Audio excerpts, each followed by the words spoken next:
السلام علیکم ورحمۃ اللہ وبرکاتہ۔ عزیز ناظرین و ناظرات، سورہ الحدید کی 8ویں اور آخری نشست میں آپ سب لوگوں کا استقبال۔ آج انشاءاللہ تعالی 3 آیتوں کا احاطہ کیا جائے گا اور اس کے ساتھ سورہ الحدید کی تفسیر انشاءاللہ تعالی مکمل ہوگی۔ میں مولانا موصوف سے درخواست کرتا ہوں کہ وہ عربی متن اور ترجمہ آپ لوگوں کے سامنے رکھیں اور اس کے بعد میں ہم انشاءاللہ تعالی تینوں آیات کی تفسیر پر غور کریں۔ اعوذ باللہ من الشیطان الرجیم، بسم اللہ الرحمن الرحیم۔ وَلَقَدْ أَرْسَلْنَا نُوحًا وَإِبْرَاهِيمَ وَجَعَلْنَا فِي ذُرِّيَّتِهِمَا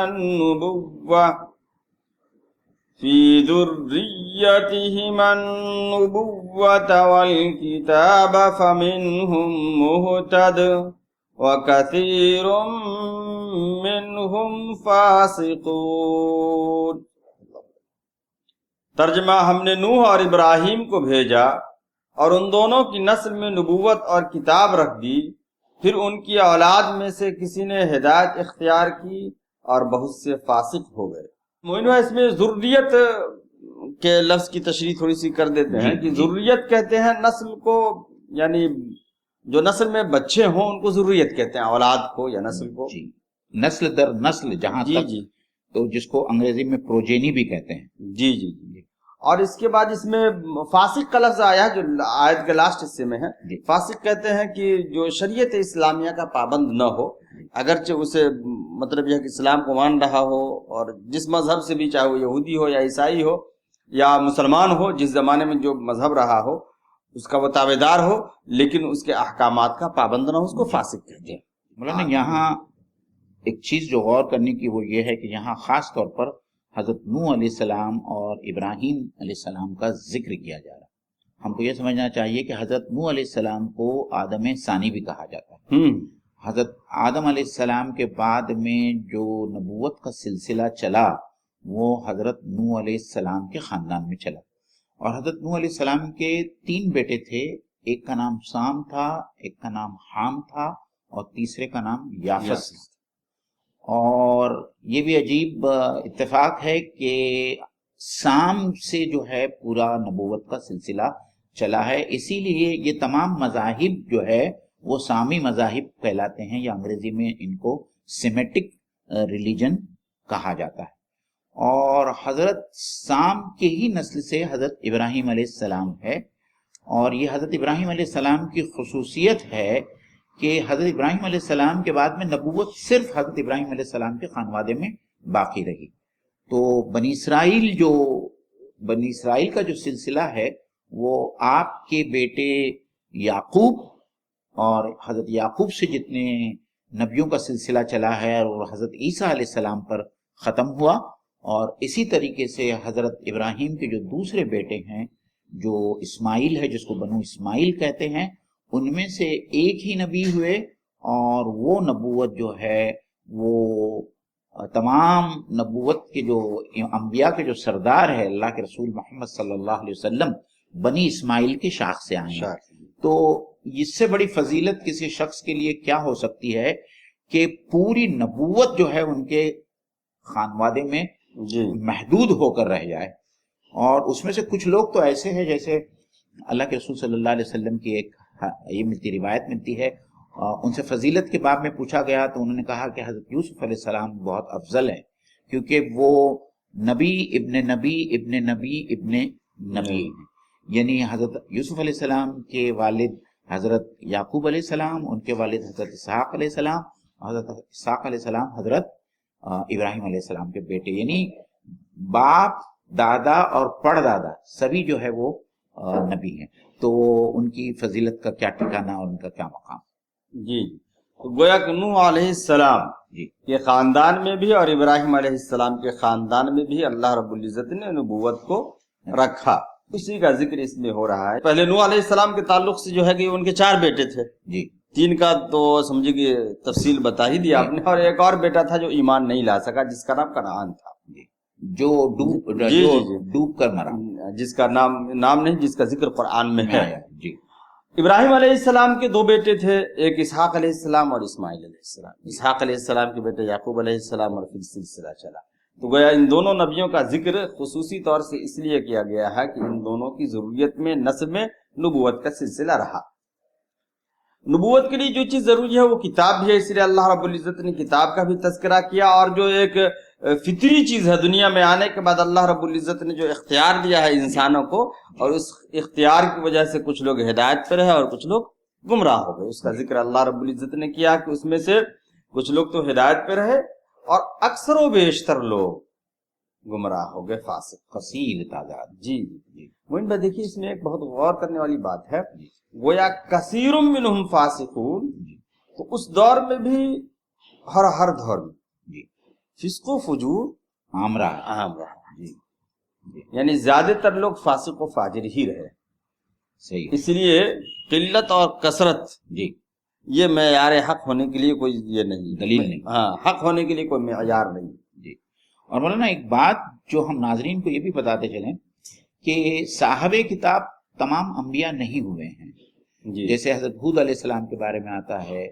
اور حضرت صالح علیہ السلام کے بارے میں آتا ہے، یہاں تک کہ حضرت یوسف علیہ السلام کے بارے میں آتا ہے کہ ان کے اوپر کتابیں نازل نہیں ہوئی۔ تو قرآن مجید میں بہت صراحت کے ساتھ میں ہیں ان نبیوں کے نام جن کے اوپر کتابیں نازل ہوئی اور جو صاحب شریعت تھے، اور دوسرے انبیاء صاحب شریعت اس شکل میں تھے کہ ان لوگوں نے یا ان انبیاء علیہ السلام نے اپنے سے پہلے نبی کے اوپر جو شریعت نازل ہوئی تھی اسی کی پیروی کی، جس کی ایک مثال ہم نے سورہ یوسف میں بھی دیکھی ہے کہ کس طریقے سے شریعت یعقوب کا استعمال کرتے ہوئے حضرت یوسف علیہ السلام اپنے بھائی کے لیے کچھ احکام جاری کرتے ہیں۔ جی اسی طرح حضرت لوط علیہ السلام حضرت ابراہیم علیہ السلام کے پیروکار ہی تھے۔ جی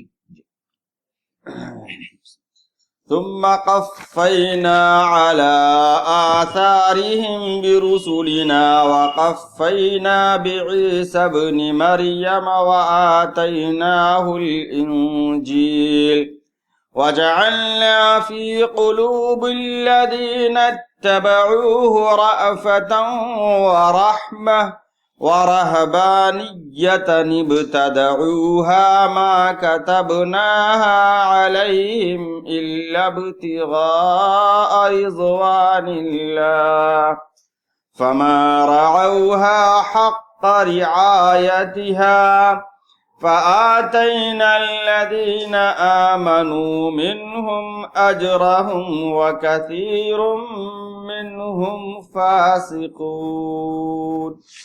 مولانا اس کو توڑ کر آپ اس کا ترجمہ کیجئے، کیونکہ بڑی آیت ہے تاکہ لوگ اچھی طریقے سے اس کو سمجھ سکیں۔ صحیح آپ نے کہا۔ ثم قفینا، ان کے بعد ہم نے پے در پے، قفا یقفی تقفیتن کا مطلب آتا ہے پیچھے لگا دینا، اور اقتفا یقتفی کا مطلب پیچھے لگنا۔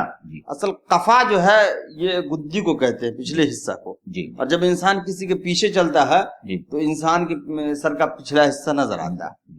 ثم قفینا، پھر ہم نے پیچھے لگا دیا، علی آثارہم، اثرن کی جمع آثار کا مطلب آتا ہے نقش، اور عام طور سے نقش پا کے لیے استعمال کرتے ہیں کہ علی آثارہم ان کے نقش قدم پہ لگا دیا، برسولنا اپنے رسول بھیجنے، پے بے پے اللہ رب العزت رسول بھیجتے رہے، یعنی حضرت ابراہیم علیہ السلام کے بعد میں پے در پے جو ہے اللہ تعالیٰ اپنے رسولوں کو بھیجتا ہے۔ جی وقفینا بعیسی ابن مریم، اور ان سب کے بعد عیسیٰ ابن مریم کو مبعوث کیا، وآتیناہ الانجیل، اور ان کو انجیل عطا کی جس کو انگلش میں بائبل کہتے ہیں، وجعلنا فی قلوب الذین اتبعوہ رأفة ورحمة، اور ہم نے ان لوگوں کے دلوں میں جنہوں نے حضرت عیسیٰ علیہ السلام کی پیروی کی، یعنی عیسیٰ علیہ السلام پر ایمان لائے، ان کے دلوں میں رأفت اور رحمت کو ڈال دیا، محبت، شفقت۔ جی رأفت رحمت میں تھوڑا فرق یہ ہے کہ رأفت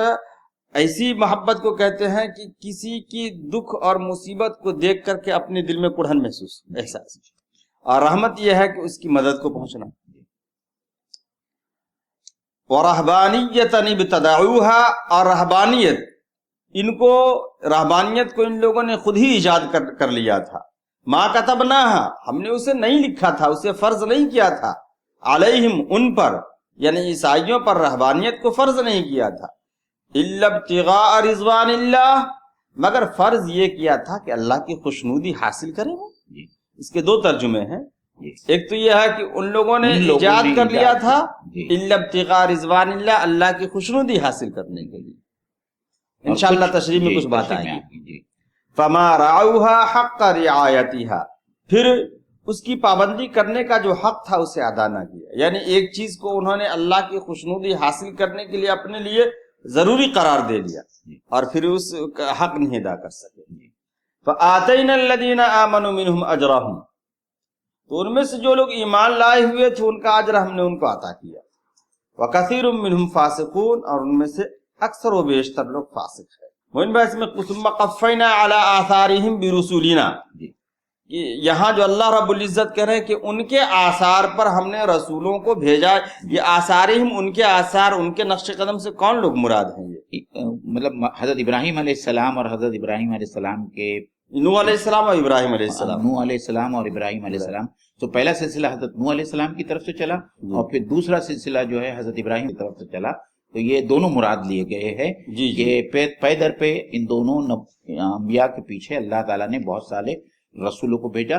تو اس کا ایک مقصد یہ بھی ہے اور لوگوں کو سمجھنا چاہیے کہ خود اللہ تعالیٰ یہ فرماتا ہے کہ ایسی کوئی قوم یا کوئی ایسا وقت نہیں گزرا جب اللہ تعالیٰ نے آبادی میں، انسانوں کی آبادی میں کوئی اپنا پیغمبر یا پیغمبر کو نہیں بھیجا ہوگا. تو یہ اس سے بھی یہاں کھل کے بات سامنے آ رہی ہے کہ بہت سارے انبیاء اور جن کی تعداد 1 لاکھ سے زیادہ بتائی جاتی ہے ایک حدیث کے مطابق، 1 لاکھ سے زیادہ اللہ تعالیٰ نے اپنے پیغمبروں کو انسانوں کی ہدایت کے لیے بھیجا اور انہوں نے اپنا کام کیا. اب یہ ہے کہ جیسا کہ ہم نے پہلے بھی آیت میں پڑھا کہ بہت سارے لوگ جو ہے انہوں نے پیغمبروں کو ماننے سے انکار کر دیا اور انہوں نے فسق اور فجور کی راہ اختیار کر لی. جی اور اس میں وقفینا بعیسی ابن مریم، اس پر خاص حضرت عیسیٰ علیہ السلام کا اس لیے بیان آیا ہے کہ حضرت عیسیٰ علیہ السلام بنو اسرائیل کے آخری نبی تھے جو مبعوث کیے. اس لیے وہ سلسلہ جو ہے حضرت ابراہیم علیہ السلام کا جو حضرت اسحاق علیہ السلام سے چلا یا حضرت اسرائیل سے چلا، وہ جو ہے حضرت عیسیٰ علیہ السلام پر آ کر ختم ہوا. تو اللہ تعالیٰ نے جو ہے اس کو یہاں خاص طور پر بیان کیا ہے. اور کیونکہ ان کی قوم نے ایک بدعت گھڑ لی تھی، اس کو بھی بیان کرنا مقصود تھا، تو اسی لیے جو ہے حضرت عیسیٰ علیہ السلام کا بیان ہوا اور ان کی قوم کی کچھ خصوصیات کا بیان ہوا ہے جو آج ہمارے لیے بھی اتنی ہی اہم ہے اور اس کو سمجھنا بہت ضروری ہے. جی وَجَعَلْنَا فِي قُلُوبِ الَّذِينَ اتَّبَعُوهُ رَأْفَةً وَرَحْمَةً، اور جنہوں نے حضرت عیسیٰ علیہ السلام کے اوپر ایمان جو لوگ لائے ان کے دل میں رأفت اور رحمت اللہ رب العزت نے ڈال دیا. ایک تو اللہ نے یہاں یہ کہا جعلنا، ہم نے ڈالا ان کے دلوں میں.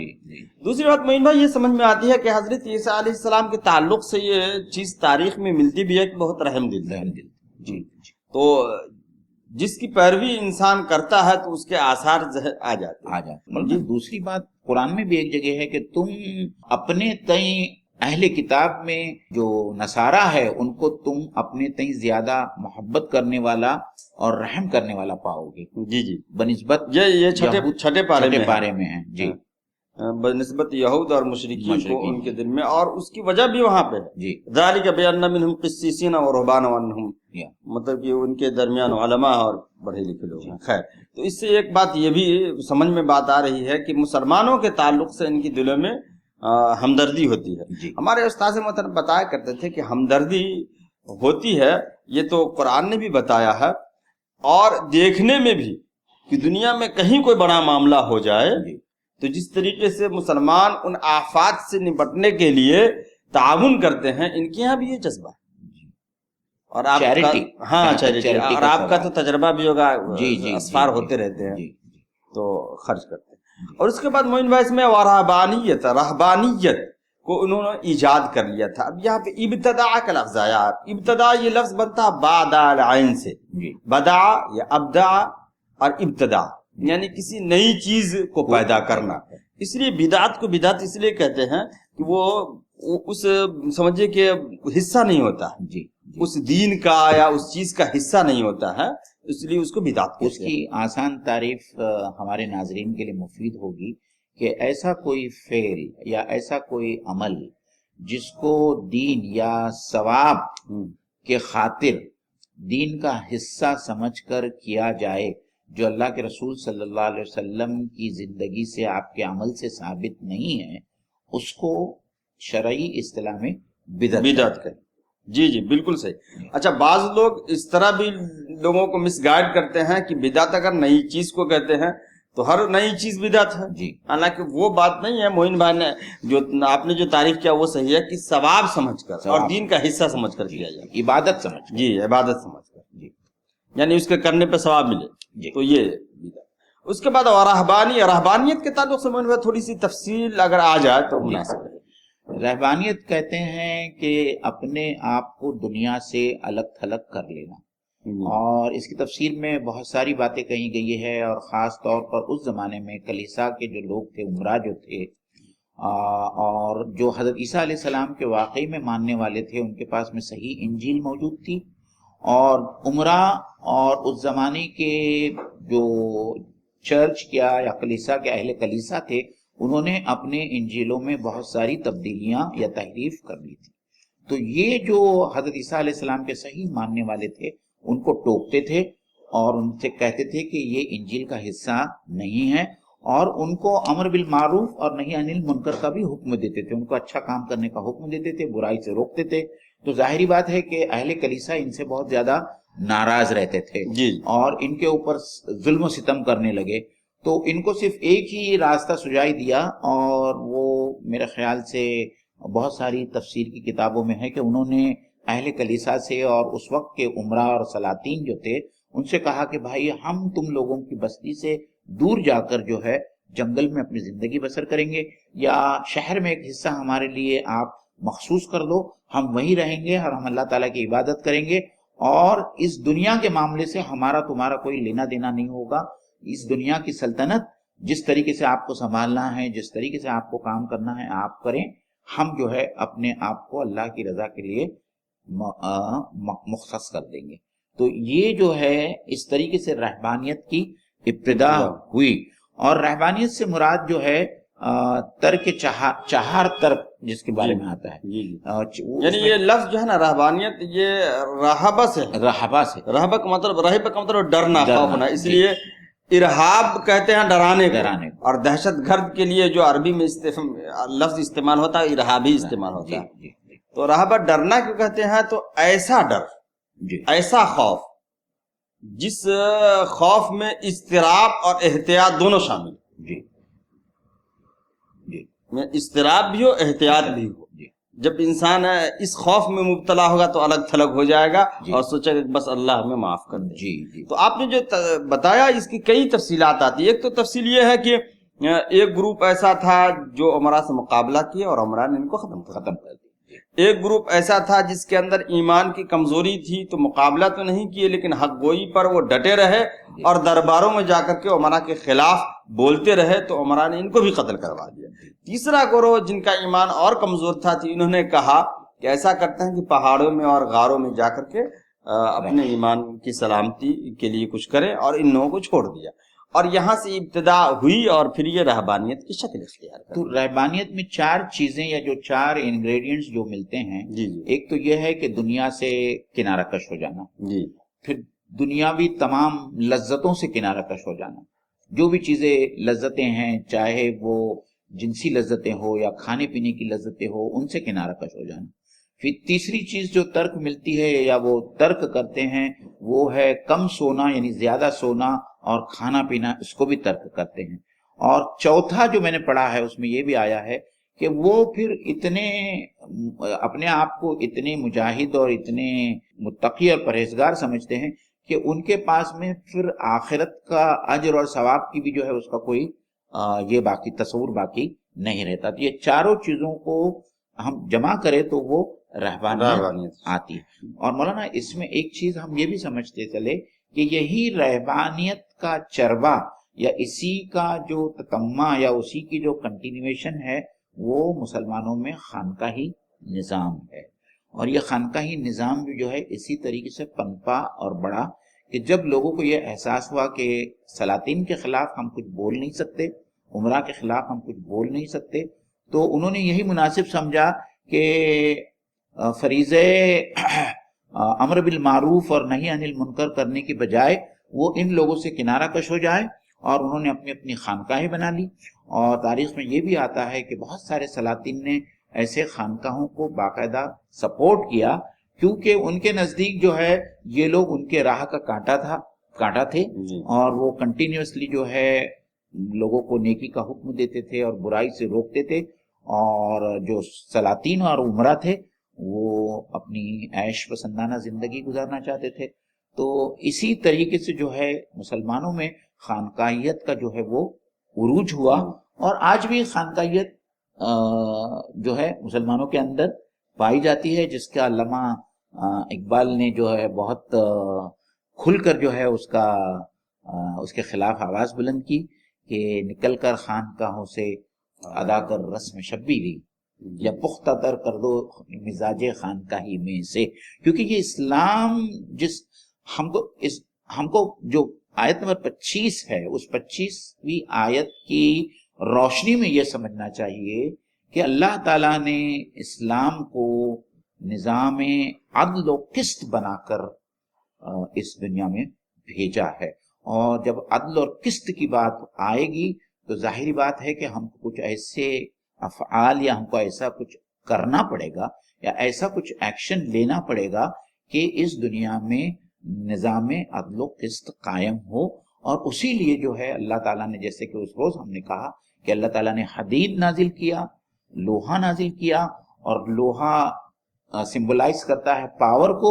مطلب یہ ہے کہ اللہ تعالیٰ صاف طور پر یہ کہنا چاہتا ہے کہ تعلیم اور تربیت اور دعوت کے بعد کا جو مرحلہ آئے گا کہ اللہ تعالیٰ کے نظام کو اس دنیا میں قائم کرنے کے لیے تم کو پاور کا استعمال کرنا ناگزیر ہو جائے گا. اور اگر ایسا آپ نہیں کرو گے تو پھر ظاہری بات ہے کہ تمہارے پاس میں ایک ہی بات رہ جاتی ہے کہ تم جا کے خانقاہیت میں اختیار کر لو اور جا کے خانقاہ میں بیٹھ جاؤ، جو اسلام کا منشا ہرگز نہیں. ایک حدیث کے الفاظ بھی یہ ہے کہ اللہ کے رسول صلی اللہ علیہ وسلم نے یہ کہا کہ میرے امت کی رہبانیت جہاد ہے. اور میں اسی مقام پر جو ہے میں ایک بہت پیاری بات لوگوں کے سامنے رکھنا چاہوں گا کہ اسلام ایک مشن ہے. جی. اور میں اس روز ایک بہت اچھی ویڈیو سن رہا تھا، ان صاحب نے ایک بہت پیاری بات رکھی کہ ہم نے اسلام کو اسم بنا لیا. اسلام اسم نہیں ہے، اسلام عمل اور فعل کا نام ہے. اسی طرح مسلمان جو ہم کہتے ہیں ہم نے اس کو بھی ایک اسم بنا دیا ہے، نام بنا دیا ہے. لیکن جب ہم مسلمان کہتے ہیں تو مسلمان فاعل ہوتا ہے. تو اس بات کو اور بہت اچھے طریقے سے سمجھا جا سکتا ہے. جو اسلام کا مشن سٹیٹمنٹ ہے، جو حضرت ربیع بن عامر رضی اللہ تعالیٰ نے حضرت سعد بن وقاص کے کہنے پر رستم کے سوال پر جو جواب دیا، رستم نے پوچھا کہ تمہارا مشن کیا ہے، اسلام کیا ہے؟ تو انہوں نے اسلام کی جو تعریف پیش کی وہ اتنی بہترین تعریف ہے کہ میرے خیال سے اسلام کی اس سے بہتر کوئی تعریف دوسری ہو نہیں سکتی. آپ اس کا عربی متن پیش کریں. میں اس کو وہ جو دربار میں ربیع بن عامر رضی اللہ تعالیٰ عنہ رستم کے دربار میں گئے اور انہوں نے جو تعارف پیش کیا، انہوں نے یہ کہا اللہ تعالیٰ لنخرج من شاء من عبادت العباد الى عبادت اللہ وحدہ ومن ضیق الدنیا الى سعتها ومن جور الادیان الى عدل الاسلام. تو کتنی بہترین بات ہے. میں یہ کہتا ہوں ناظرین کے سامنے اگر اس کا ترجمہ آ جائے تو بہت مناسب رہے گا. ہمیں اللہ نے بھیجا ہے کہ ہم بندوں کو بندوں کی غلامی سے نکال کر بندوں کے رب کی غلامی میں لے آئیں، اور انہیں دنیا کی تنگیوں سے نکال کر آخرت کی کشادگی سے ہمکنار کریں، اور باطل نظاموں سے نجات دلا کر اسلام کے عادلانہ نظام سے روشناس کرائیں. تو ظاہری بات ہے کہ جب آپ باطل نظاموں سے ٹکرائیں گے تو باطل نظاموں سے ٹکرانے کے لیے اور ان کو راہ راست پر لانے کے لیے پاور یعنی طاقت جو ہے وہ ناگزیر ہو جاتی ہے. اور یہی جو ہے اسلام کا فلسفہ ہے. اسلام ہم کو اس دنیا میں رہ کر اور باطل نظاموں سے مارکا آرائی کرنے کا حکم دیتا ہے. یہ عین اسلام کا منشا ہے. اور ویسے بھی ایک حدیث ہے نا کہ وہ مسلمان جو لوگوں کے ساتھ اٹھتا بیٹھتا ملتا جلتا، حدیث کا مفہوم ہے نا، جی تو وہ مسلمان اس سے بہتر ہے جو اپنے آپ کو عافیت پسند اور گوشہ گیر ہو جاتا ہے. جی جی جی. ابتداؤہا، انہوں نے ایجاد کر لیا. مولانا بھائی یہاں پر دیکھیے مفسرین نے دو مفہوم اس کے بتائے. جی ان لوگوں نے یعنی عیسائیوں نے، نصرانیوں نے جو رہبانیت کو ایجاد کیا تھا وہ خدا کی رضا کے حصول کے لیے، جی اور اس کی رعایت نہیں کر پائے. جی. بعض مفسرین نے اس کا یہ مطلب بیان کیا ہے کہ ان لوگوں نے رحمانیت ایجاد کر لیا تھا، حالانکہ ہم نے صرف ان پر یہ فرض کیا تھا کہ خدا کی خوشنودی حاصل کرے.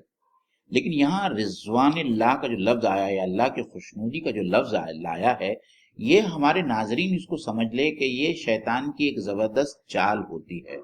جتنے بھی لوگ بدعت کا شکار ہوتے ہیں، شیطان بار بار ان کو یہی کہتا ہے کہ یہ تو ایک نیکی کا کام ہے. ظاہری بات ہے کہ کوئی گناہ کا کام کرنے کے بعد میں یہ تصور تو نہیں کر سکتا کہ اللہ تعالیٰ کی طرف سے اس کو اجر و ثواب ملے گا. تو یہی بات ہے جو اور اس میں توبہ کی بھی توفیق، اور اس کو توبہ کی بھی کبھی توفیق نصیب. بدعت کی سب سے بڑی، بدعت کا سب سے بڑا مسئلہ یہ ہے کہ ایک بدعتی کو توبہ کرنے کی کبھی توفیق نصیب نہیں ہوتی. آپ اس کو اس طریقے سے سمجھ لیجئے، ایک آدمی شراب پیتا ہے تو وہ اپنے دل میں جانتا ہے کہ وہ ایک برا کام کر رہا ہے. ایک زانی ہے، وہ زنا کرتا ہے لیکن وہ جانتا ہے کہ وہ ایک برا کام کر رہا ہے. تو ہو سکتا ہے کہ اس کو کسی وقت اس بات کا احساس ہو جائے اور وہ توبہ کر لے اور صالحین میں شامل ہو جائے. لیکن ایک آدمی بدعت کا ارتکاب کر رہا ہے اور وہ یہ سمجھتا ہے کہ یہ عین عبادت ہے، جی جی، اور اس کو کنٹینیوسلی اس بدعت کے اوپر یا یہ جو کام وہ کر رہا ہے اس کو نیکی کا کام سمجھ کر کر رہا ہے اور اس کے اوپر اس کو اجر و ثواب ملتا ہے، تو وہ ظاہری بات ہے کہ نہ ہی وہ اس سے باز آئے گا، نہ ہی توبہ کرے گا، اور نہ ہی وہ اللہ تعالیٰ سے مغفرت چاہے گا کہ وہ یہ سب بدعت کر رہا ہے. اور اللہ کے رسول صلی اللہ علیہ وسلم نے بہت کھل کر کہا کہ کل بدعت دلالہ وکل دلالت فی النار، کہ ہر بدعت گمراہی ہے اور ہر گمراہی آگ میں لے کر جانے والی ہے.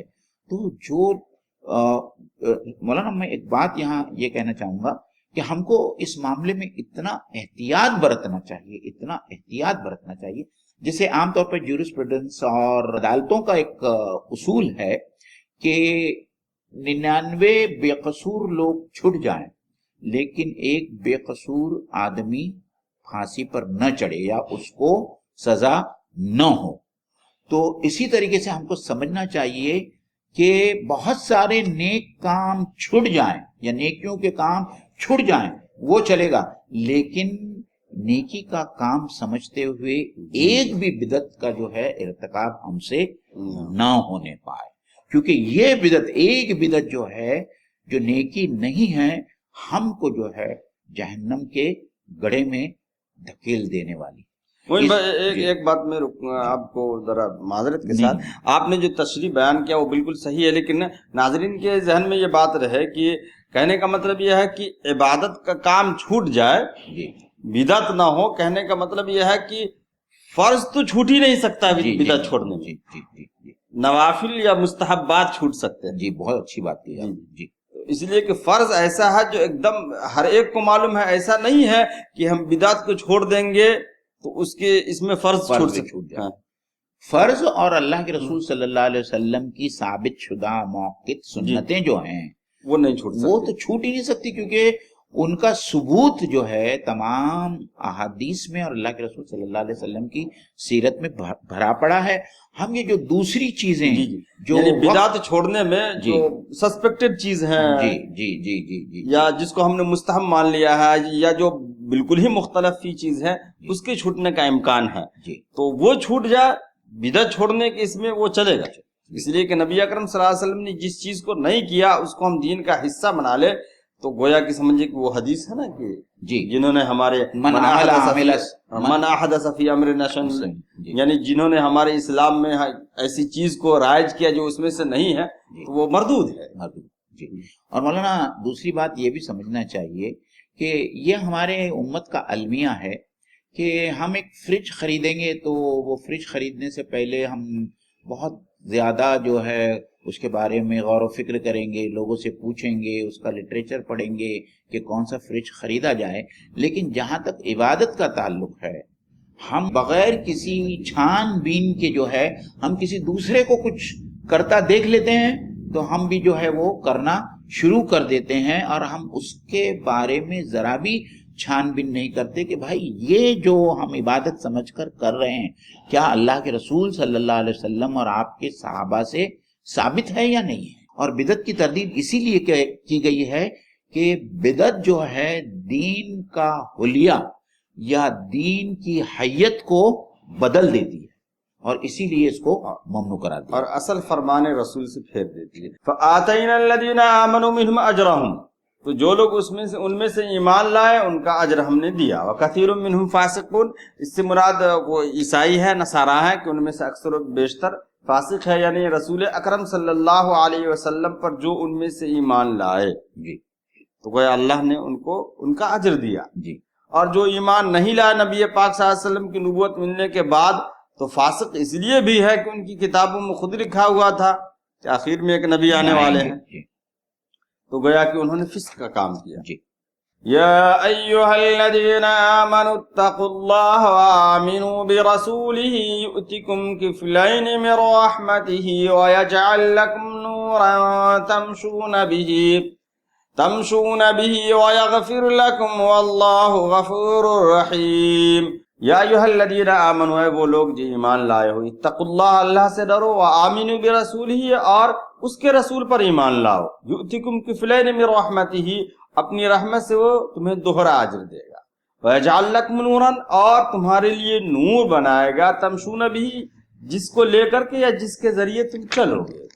وَيَغْفِرْ لَكُمْ، اور تمہارے گناہوں کو معاف کرے گا. وَاللَّهُ غَفُورٌ رَحِيمٌ، اور اللہ معاف کرنے والا. معین بھائی، یہ جو آیت ہے نا، جی اس آیت کے تعلق سے مفسرین کے کئی آراء، جی یعنی یہ آیت یا تو عیسائیوں کے تعلق سے ہے، جی اور بعض لوگوں کا کہنا ہے کہ مسلمانوں کے تعلق سے ہے. جی اور اگر دونوں مفہوم لیا جائے تو جی دونوں مفہوم کے دلائل مضبوط ہیں، جی جی اور پھر اس کا سمجھیے کہ دلائل بھی مضبوط ہے اور سمجھا بھی جا سکتا ہے. جی جی تو یہاں جو پہلا گروہ ہے، جماعت ہے جو مفسرین کی، وہ کہتی ہے کہ یہاں اہل کتاب کے وہ لوگ مخاطب ہے جن لوگوں نے ایمان لایا، اور ان سے یہ کہا جا رہا ہے کہ تم اللہ تعالیٰ سے ڈرو، اور جو رسول بھیجے گئے ہیں، مطلب اللہ کے رسول صلی اللہ علیہ وسلم، اس کے اوپر ایمان لاؤ. اگر وہ ایمان لاتے ہیں تو ان کا اجر دوہرا ہو جائے گا، کیونکہ ایک اجر تو ان کو حضرت عیسیٰ علیہ السلام پر ایمان لانے کا ملے گا، اور دوسرا اجر اللہ کے رسول صلی اللہ علیہ وسلم پر ایمان لانے کا ملے گا. اللہ کے رسول صلی اللہ علیہ وسلم کی مسند احمد کی ایک روایت بھی ہے جس میں یہ کہا گیا ہے کہ یہ 3 لوگ ہیں، یا یہ 3 قسم کے لوگ ہیں جن کو اللہ تعالیٰ دوہرا اجر دے گا. اور اس میں جو پہلی قسم کی لوگ اللہ کے رسول صلی اللہ علیہ وسلم نے بیان کی ہے، یہ وہ لوگ ہیں کہ وہ اہل کتاب ہے جو اپنے پیغمبر پر ایمان لائیں گے، یعنی حضرت عیسیٰ علیہ السلام پر ایمان لائیں گے، یا جو بھی پیغمبر ہیں، موسیٰ علیہ السلام یا موسیٰ علیہ السلام ہوں، اس پر ایمان لائیں گے. اور جب میرا زمانہ پائیں گے تو وہ مجھ پر بھی ایمان لائیں گے، تو اللہ تعالیٰ ان کا اجر دوہرا کر دیں گے.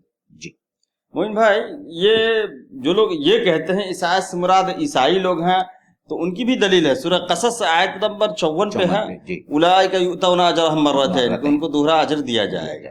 تو گویا کہ جن مفسرین نے یہ خیال یا یہ اظہار خیال کیا وہ بھی اپنی جگہ پہ صحیح ہے، اور بات بھی سمجھ میں آتی ہے آیت سے. اور جن لوگوں نے یہ کہا کہ اس سے مراد مسلمان ہی ہے، تو وہ بھی صحیح ہے کہ یا ایھا الذین آمنوا اتقوا اللہ، یعنی بسا اوقات یہ بلکہ جگہ جگہ اللہ رب العزت مسلمانوں سے بھی خطاب کر کے یہ کہتے ہیں کہ ایمان لاؤ، یعنی ایمان کی کمزوری کو دور کرو. اور یہ جو مسبحات ہیں اس میں تو ایسے بیانات ہیں کہ ایمان.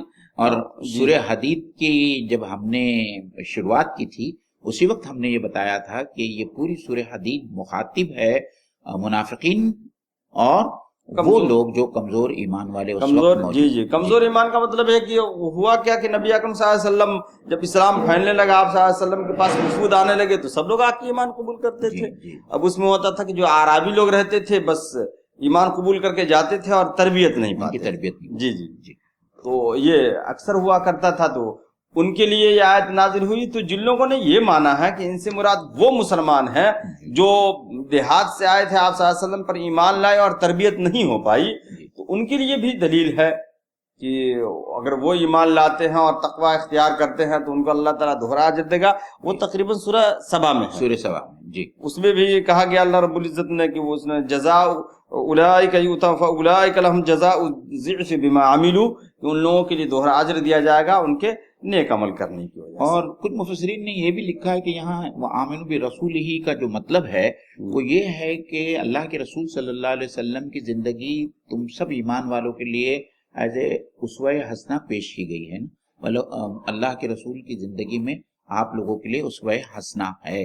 تو آپ صلی اللہ علیہ وسلم نے دعوت اور تربیت کے بعد میں جس طریقے سے پورے اسلامی نظام کو قائم کیا, تو ہمارا بھی یہ کام ہو جاتا ہے کہ اگر ہم اللہ کے رسول صلی اللہ علیہ وسلم پر ایمان لانے کا دعویٰ کرتے ہیں اور یہ کہتے ہیں کہ تم اللہ کے رسول صلی اللہ علیہ وسلم پر ایمان لاؤ, جو جس طریقے سے اللہ تعالیٰ اس آیت میں بیان کر رہا ہے, تو اللہ تعالیٰ گویا ہم سے یہ کہنا چاہتے ہیں کہ ہم کو بھی اسی طریقے سے کام کرنا ہے, اسی نہج پر کام کرنا ہے جس طریقے سے اللہ کے رسول صلی اللہ علیہ وسلم نے پوری مدنی زندگی جو ہے اقامت دین کے اوپر لگا دی. تو تبھی جا کر جو ہے اس کا پورا تقاضا جو ہے ہم پورا کر سکیں گے جی.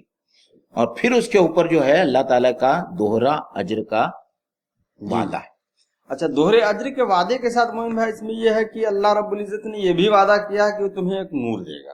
جی, یہ اسی نور کی بات ہے جو ہم نے پہلے بھی پڑھا ہے اسی سورہ حدید میں کہ پل صراط پر گزرنے سے پہلے ایمان والوں کے ساتھ میں نور ہوگا, اسی نور کی روشنی میں وہ پل صراط کو پار کریں. اچھا مومن بھائی, یہاں پر اگر تمشون بہ سے مراد ہم دنیا لیتے ہیں تو یہ اس بات کی بھی گنجائش ہے. جی, یہ کچھ مفسرین نے یہ بھی لکھا ہے. یعنی نور ایمانی ایسا اللہ تعالیٰ عنایت کرے گا کہ انسان دنیا میں گمراہ ہونے سے بچا رہے گا. جی, اور ویسے بھی احادیث سے بھی ثابت ہے کہ جو شخص فرائض کی پابندی کرتا ہے تو اللہ رب العزت کہتے ہیں کہ ہم اس کے یہ ہو جاتے ہیں, ہاتھ ہو جاتے ہیں, آنکھ ہو جاتے ہیں. یعنی جو شخص اللہ رب العزت کے بتائے ہوئے راستے پر چلے گا تو اللہ تعالیٰ دنیا میں بھی اسے نور دے گا.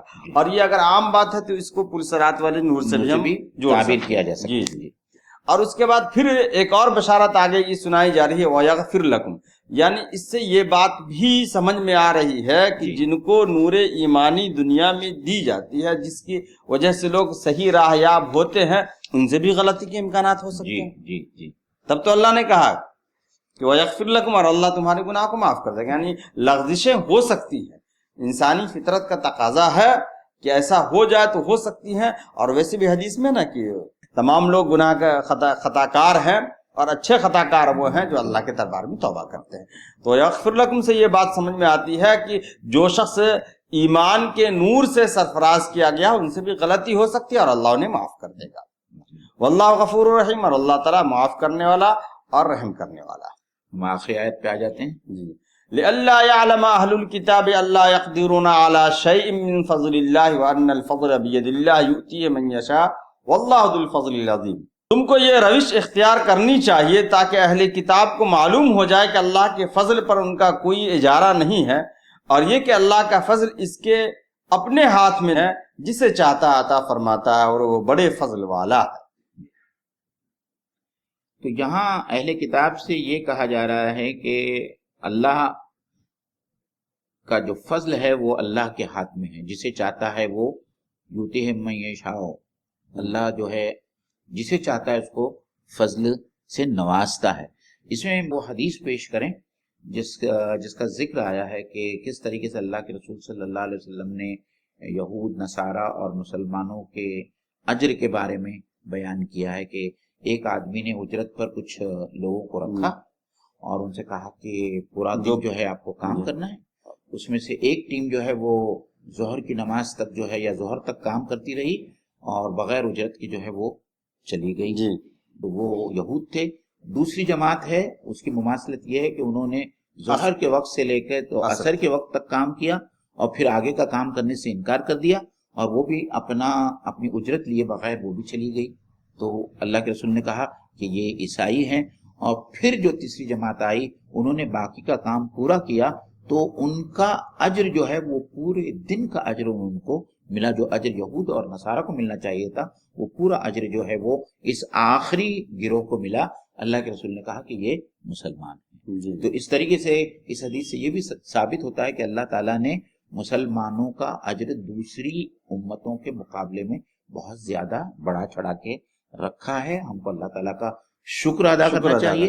اور ایک وہ بھی حدیث ہے نا کہ کسی نے کسی یہودی عالم سے پوچھا کہ تمہارے حضرت عمر رضی اللہ حضرت عمر رضی اللہ تعالیٰ جی ہاں وہ جو کسی یہودی عالم سے پوچھا کہ وہ تمہارے یہاں زیادہ سے زیادہ کا کیا تصور ہے کیا، تو بولے تو انہوں نے 3.5 بتایا. ہاں تو حضرت عمر رضی اللہ تعالیٰ نے شکر ادا کیا کہ ہمارے یہاں تمہارا ڈبل ہے جی تمہارا دوہرا.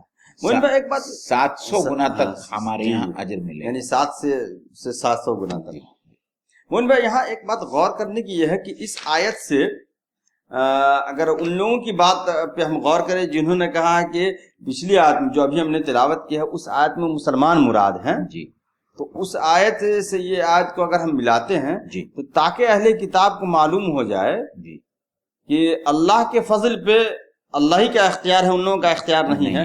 تو اس سے مراد یہاں کہ دیکھیے اللہ رب العزت نے جس طریقے سے بشارت مسلمانوں کو دی ہے کہ دیکھو اگر اس طرح کرو گے تو دوہرا اجر ہے، جی نور ہے، مغفرت ہے. جی.